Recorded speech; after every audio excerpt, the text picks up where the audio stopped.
Hello friends, आप देख रहे हैं आपका चैनल शेयर बाजार विद आयुष। और दोस्तों, बात होगी इस वीडियो में फाइनली आईपीओ के बारे में। अब आपको पता ही है दोस्तों, लगातार कुछ समय बीत गया है जब आपको कोई आईपीओ आता हुआ दिखा नहीं है। हम वैसे तो देखिए मेजरली आईपीओ पे बात करते हैं, बट कोई आईपीओ आ ही नहीं रहे थे, तो इसलिए दोस्तों कोई आईपीओ पे वीडियो आ नहीं रहे थे। लेकिन अब दोस्तों फाइनली काफ़ी समय के बाद आफ्टर ओम पावर ट्रांसमिशन, जो याद रखिएगा आखिरी मेन बोर्ड आईपीओ था, अब फाइनली एक दोस्तों नया मेन बोर्ड आईपीओ निकल कर आया है, जिसके बारे में हम इस वीडियो में बात करेंगे। फुल डिटेल उसकी निकल कर आ चुकी है। इसके अलावा और भी कौन से आईपीओज है जो आपको आते हुए नजर आ सकते हैं, या तो in the month of April only, या तो इन द मंथ ऑफ में, बिकॉज आपको पता ही है अप्रैल का ज़्यादा समय कोई बचा नहीं है। तो वीडियो बहुत महत्वपूर्ण रहेगा, तो पूरा आप लोग ज़रूर देखिएगा। लेकिन उससे पहले अभी तक अगर आपने चैनल को सब्सक्राइब नहीं किया और पहली बार विजिट किया है, तो ज़रूर दोस्तों आप लोग चैनल को सब्सक्राइब कर लीजिएगा। एंड जो हमारा दोस्तों दूसरा चैनल भारत मार्केट रेडार, इसको अगर आपने सब्सक्राइब नहीं किया तो बिल्कुल कर लीजिए। यहाँ पर याद रखिए हम लगातार बाजार से रिलेटेड जो वीडियोस होते हैं वो अपलोड अप कर रहे हैं। लगातार जो मार्केट्स में हो रहा है उसको दोस्तों हम डिटेल में समझते हैं, तो आप जाकर चेकआउट कर सकते हैं। लिंक मैंने चैनल के डिस्क्रिप्शन में दे रखी है, आपको डिस्क्रिप्शन में चैनल की लिंक मिल जाएगी, या फिर आई बटन यहाँ पर जाइए और यहाँ पर अभी आपको देखिए सब्सक्राइब दिख रहा होगा, तो इस चैनल को सब्सक्राइब कर लीजिएगा। दोस्तों जो आईपीओ अब आपको ओपन होता हुआ देखने को मिलेगा, इसका नाम है किश्त। जी हाँ, किश्त या फिर कहूँ तो इसका नाम है ऑन ईएमआई टेक्नोलॉजीज। कंपनी का दोस्तों जो सिंबल है वो किश्त है, और ये दोस्तों नया मेन बोर्ड आईपीओ है जो आपको ओपन होता हुआ देखने को मिलने वाला है। और कब से? 30 अप्रैल से 5 मई तक दोस्तों ये जो इशू है ये ओपन होता हुआ दिखेगा। तो ये दोस्तों फाइनली आप कह सकते हैं नया मेन बोर्ड इशू हो चुका है जो ओपन होता हुआ दिखेगा from 30th of April to 5th of May. ₹1 की इसकी फेस वैल्यू रखी गई है, 171 का प्राइस बैंड है, 87 शेयर्स का लॉट साइज रहेगा, फ्रेश इशू प्लस ओएफएस रहेगा। आईपीओ दोस्तों जो साइज़ है वो लगभग आपको 926 करोड़ रुपए रहता हुआ देखने को मिलने वाला है। मतलब पहले दोस्तों इस आईपीओ का साइज़ माना जा रहा था कि 1200 करोड़ तक भी हमको आता हुआ देखने को मिल सकता है, बट कंपनी ने देख लिया कि बाजार की हालत अपने आप में उतनी अच्छी नहीं है, तो आईपीओ के साइज़ को कट किया है, वैल्यूएशन को कट किया है। आईपीओ का दोस्तों साइज कुछ इस प्रकार से कि 850 करोड़ का तो फ्रेश इशू रहेगा, और बाकी का 76 करोड़ का ओएफएस आपको देखने को मिलेगा, जिसमें कंपनी अपने 44 लाख शेयर्स बेचेगी through OFS and 4 crore 97 lakh shares through fresh issue company के द्वारा दोस्तों बेचे जाएंगे। राइट। इस आईपीओ के अंदर क्यूआईबी कैटेगरी 50% है, 35% रिटेल के लिए रखा गया है, तो 15% याद रखिएगा एचएनआई के लिए ये हिस्सा रहता हुआ दिखेगा इस आईपीओ के अंदर। अब कंपनी करती क्या है, तो दोस्तों इस कंपनी का नाम आप सोचिए, ऑन ईएमआई टेक्नोलॉजीज। तो दोस्तों कंपनी जो है वो एक टेक्नोलॉजी इनेबल्ड लेंडर है भारत के अंदर। कंपनी ऑफर करती है digital loans through it's mobile application for various consumption and business needs. जो कंपनी है वो ऑपरेट करती है, जिनका ब्रांड नेम है वो है किश्त डिजिटल लेंडिंग प्लेटफॉर्म, और एक और प्लेटफॉर्म है दोस्तों रिंग, जो है पेमेंट्स ऐप। तो ये दो ऐप्स कंपनी जो है यहाँ पर चलाती हुई नजर आती है। ऑन ईएमआई एम्पावर करती है online and offline merchants with seamless consumer credit solutions और ईएमआई बेस्ड पेमेंट्स। ये एक एनबीएफसी पार्टनर है, एसआई क्रेवा कैपिटल सर्विसेज, जो हैंडल करती है इनके लोन डिसबर्समेंट, केवाईसी और ईएमआई कलेक्शन। तो छोटी मोटी कंपनी नहीं है, मतलब 63.73 मिलियन इनके रजिस्टर्ड यूजर्स है, 11.17 मिलियन कस्टमर्स है, और दिसंबर 31, 2025 के हिसाब से जो इनका एसेट अंडर मैनेजमेंट है वो है 59,557.53 मिलियन रुपीज़। तो आप समझ सकते हैं कि कोई छोटी मोटी कंपनी नहीं। अगर आपको इनके थोड़े से फाइनेंशियल्स दिखाता हूँ तो ये आपके सामने दोस्तों कंपनी की अर्निंग्स दिखेगी। कंपनी का रेवेन्यू अगर आप नोटिस करेंगे तो लगातार दोस्तों यहाँ पर बड़ा है, 1000 करोड़, फिर 1700 करोड़, फिर थोड़ा सा डिप जरूर है FY25 में 1352 करोड़। बट अभी दोस्तों कंपनी अपने 3 क्वार्टर्स के नंबर्स रिपोर्ट कर दिए हैं, और पिछले साल का जो टोटल कंपनी का इनकम था उसको क्रॉस कर दिया है, 1580 करोड़ पर कंपनी आ चुकी है। तो आप समझ सकते हैं ये ग्रोथ यहाँ पर दिखी है। मुनाफे की अगर बात करते हैं तो मुनाफा दोस्तों कंपनी का 27 करोड़ था इन FY23, फिर 197 करोड़ का प्रॉफिट हुआ, फिर 160 करोड़ का प्रॉफिट हुआ, तो डिक्लाइन हुआ। लेकिन अभी दोस्तों ऑलमोस्ट कंपनी ने जो 3 क्वार्टर्स के नंबर्स रिपोर्ट करें उसमें 200 करोड़ तक का मुनाफा पहुंच चुका है। तो यहां से आप कह सकते हैं बड़ी ग्रोथ की एक्सपेक्टेशन है प्रॉफिट के अंदर भी।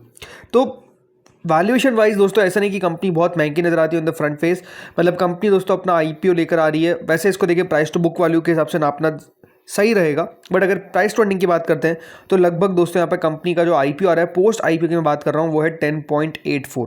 इसकी पी पे कंपनी जो है वो अपना आईपीओ लेकर आ रही है, तो इंटरेस्टिंग रहेगा। इशू को रिस्पॉन्स अच्छा मिल सकता है, बस वही ये बाजार के ऊपर नज़र रहेगी। अभी देखिए आईपीओ उतना अच्छा नहीं कर पाए, तो देखते हैं यहाँ पर कि क्या ये सेंटिमेंट सुधार पाता है या फिर नहीं। इसको लेकर याद रखिएगा लगातार अब वीडियोज आते रहेंगे, जो सब्सक्रिप्शन आएगा, जो इशू को लेकर इन्फॉर्मेशन आती रहेगी, जीएमपी जो भी चलेगी उसको लेकर लगातार जो इन्फॉर्मेशन आएगी वो आपके साथ में साझा करूँगा। तो आप लोग बिल्कुल चैनल को सब्सक्राइब कर लीजिएगा, प्लस नोटिफिकेशन को प्रेस कर लीजिएगा, ताकि आपको जो अपडेट्स है ये मिल सके। तो ये तो दोस्तों पहला मेन बोर्ड आईपीओ हो गया जो इतने दिनों में हमको आता हुआ दिखा है। बट बहुत सारे ऐसे आईपीओ है दोस्तों जिनका एक्सपायरी जो है वो अब नज़दीक है। एक्सपायरी का मतलब क्या है, देखिए ये बात ध्यान रखिए, जब भी कोई आईपीओ को सेबी अप्रूव करती है तो अप्रूव करने के 12 महीनों के अंदर आपको अपना आईपीओ लेकर आना है।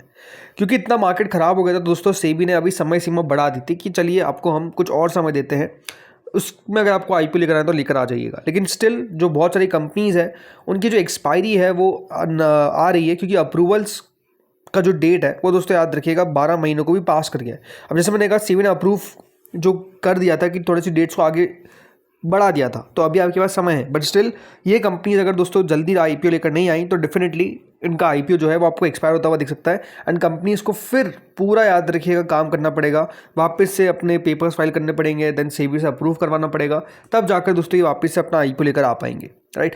तो दिक्कत क्या है, दिक्कत यही कि अभी कंपनीज आईपीओ को लेकर नहीं आ रही। रीज़न सिंपल है, मार्केट्स जिस तरीके से दोस्तों यहाँ पर खराब होते हुए देखने को मिले, वैल्यूएशंस बहुत ज़्यादा दोस्तों यहाँ पर कह सकते हैं कंपनीज़ को ट्रिम करने पड़ते हैं अगर आईपीओ लेकर आना है, और वो कंपनीज चाहती नहीं है। ट्रिम करने के बावजूद भी कोई गारंटी नहीं है कि रिस्पॉन्स अच्छा मिले, तो इसलिए दोस्तों कंपनीज़ ने क्या चुना कि वेट एंड वॉच करते हैं, या तो एक्सपायरी हो जाएगा तो ठीक है, या तो अगर बाजार अच्छा हुआ तो हम आईपीओ लेकर आएंगे। अब इसके अंदर दोस्तों बड़ी बड़ी कंपनीज़ हैं, बड़ी बड़ी कंपनीज़ कैसे, क्रेडिला फाइनेंशियल सर्विसेज याद रखिएगा, ये है जिनका बहुत जल्द आपको जो डेट है वो एक्सपायर होता हुआ दिखेगा। इसके अलावा डॉर्फ कैंटल केमिकल्स इंडिया लिमिटेड, इसके अलावा हीरो फिनकॉर्प है, वेरिटास फाइनेंस है, ये सब कंपनीज है जो बड़ी बड़ी कंपनीज है जिनका दोस्तों आप समय देखेंगे तो बहुत जल्द खत्म होने वाला है। क्रेडिला फाइनेंशियल सर्विसेज को आप देख लीजिए, लगभग कंपनी 50 बिलियन रुपीस के आसपास का टेंटेटिव इशू होने वाला था।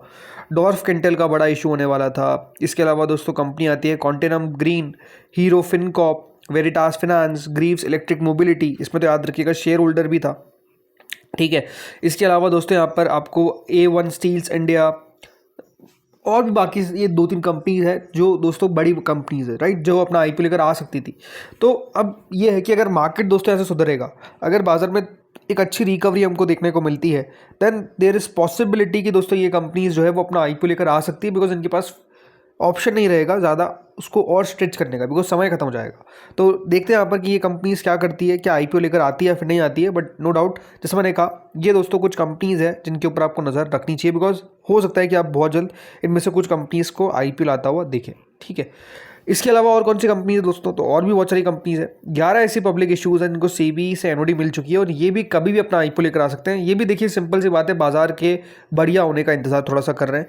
इसमें पहली कंपनी आती है ड्यूराफ्लेक्स, ये याद रखिएगा मैट्रेस मेकर है, इनको ऑलरेडी अप्रूवल मिल चुका है सेबी से, और ये भी कोशिश पूरी करे थे आईपीओ लेकर आने का, बट वही बाजार है वो आपको खराब होता हुआ दिखा। लगभग 183 करोड़ का फ्रेश रहेगा, बाकी का ओएफएस रहेगा 2.26 करोड़ शेयर्स का। इसके अलावा दोस्तों अगली कंपनी आती है पर्पल स्टाइल लैब्स, जिसको पर्निया बोलते हैं, ये भी अपना आईपीओ लेकर आ सकते थे बहुत जल्द। कंपनी लगभग 660 करोड़ रुपए फ्रेश इशू के जरिए जुटाने चाह रही थी, अभी तक तो आईपीओ लेकर नहीं आ पाई है। देन इसके अलावा दोस्तों प्राइड होटल्स हो गई, 260 करोड़ प्लस फ्रेश इशू का आईपीओ लेकर आने वाले थे ये, बट ये भी अभी तक आईपीओ लेकर नहीं आ पाए।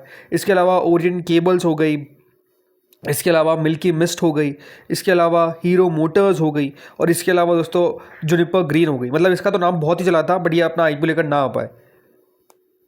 Then Kent RO systems, Hero FinCorp के बारे में आपको मैंने बताया ही, और इसके अलावा दोस्तों आखिरी है वेरिटास फाइनेंस। तो ये 11 ऐसी कंपनीज है दोस्तों जो आपको कभी भी आईपीओ जैसे मैंने कहा लाती हुई नज़र आ सकती है। बट बात वही है कि अगर मई के अंदर मार्केट अच्छा रहता है, देन आप समझिए कि आपको आईपीओस की बाहर आती हुई दिखेगी। बाहर अप्रैल तो अब जैसे मैंने कहा ख़त्म हो ही चुका है, तो बहुत कम पॉसिबिलिटी कि कोई और बड़ा अनाउंसमेंट हो जाए। वैसे एक आईपीओ का है, बट अभी भी मुझे लगता नहीं कि वो अप्रैल में आएगा, मई के अंदर उसका अनाउंसमेंट होगा। बट इसके अलावा भी ये सारी कंपनीज़ हैं जो अगर थोड़ा सा मार्केट सही हुआ तो ये याद रखिए अपना आईपीओ लेकर आएंगे। तो दोस्तों इस वीडियो में इतना ही था। होपफुली वीडियो आपको बढ़िया लगा होगा, अच्छा लगा तो लाइक कर देना। Thank you friends for watching this video.